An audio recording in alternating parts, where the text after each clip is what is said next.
On October 26, 1998, in a small inland town, a disturbing incident occurred that locals still recount with visible unease, as if retelling it risks being noticed again. A man was reported missing for several days, prompting a search that ended without answers, leaving only unanswered questions and growing unease. When he was finally found, he was alive. There were no visible injuries, no signs of violence, and no clear explanation for where he had been.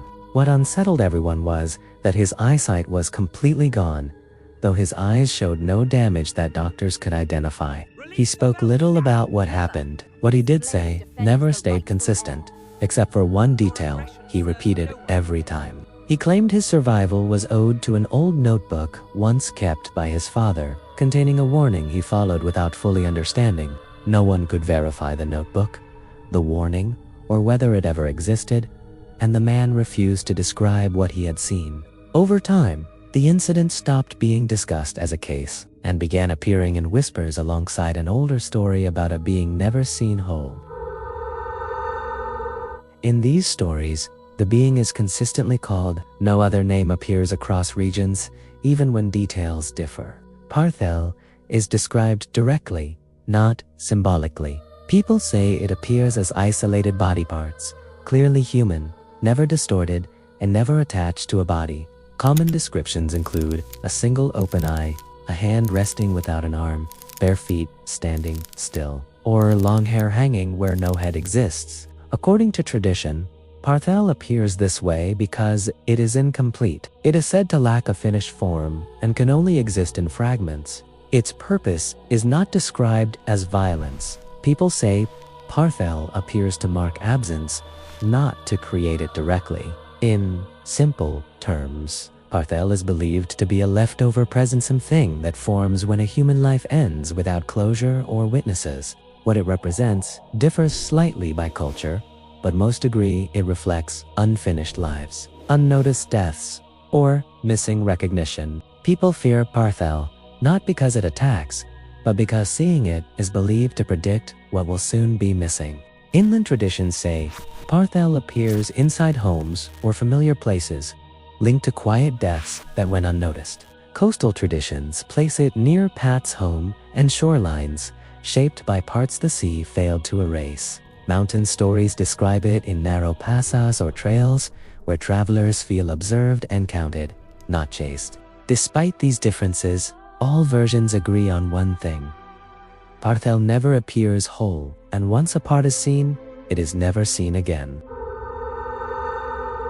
In oral tradition, PARTHEL is rarely explained directly. It is mentioned through sayings, habits, and things people are taught not to do.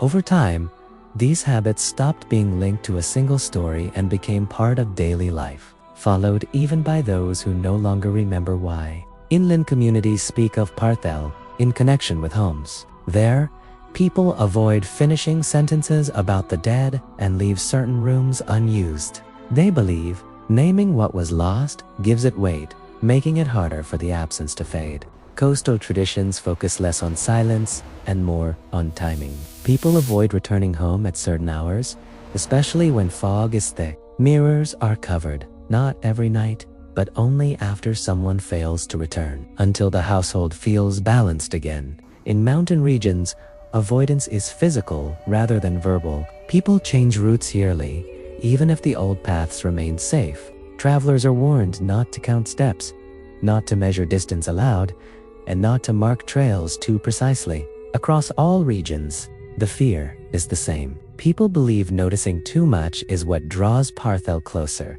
but the response to that fear differs. Some hide spaces, some alter time, and others erase patterns from their movement. Despite differences in custom, all regions agree on one thing. Once PARTHEL is seen, there is only one way to survive. Some stories say survival requires offering it what it needs, willingly giving up a part of yourself in exchange for being spared. This is believed by some to explain how the man mentioned earlier survived, though the cost he paid was permanent. Other regions speak of a simpler rule. Do not stare, do not examine it closely, and do not try to remember what you saw. They say you leave quietly, say nothing, and either forget completely or keep the memory sealed and untouched in your mind. In the winter of 1974, in an inland farming village, a middle-aged man was found dead in his field, with no signs of violence or illness. Several locals later said they had seen a single open eye near the irrigation ditch days earlier, though no one agreed on where exactly. After the body was found, the eye was never mentioned again, and no similar sighting was reported in that area afterward.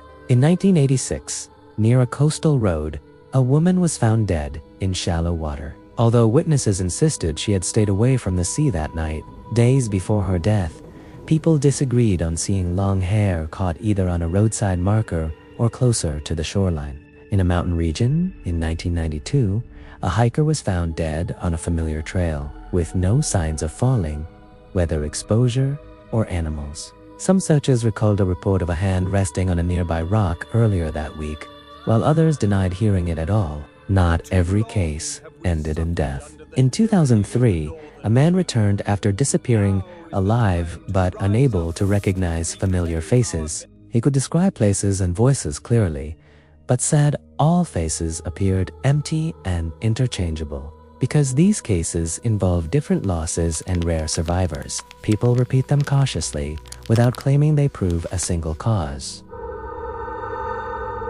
None of these stories end the same way, and no one can say which version is closest to the truth. Some people believe PARTHEL is still unfinished because people continue to disappear, die quietly, or return missing something essential. Others argue that PARTHEL does not exist at all, and that these stories only survive because the fear refuses to fade.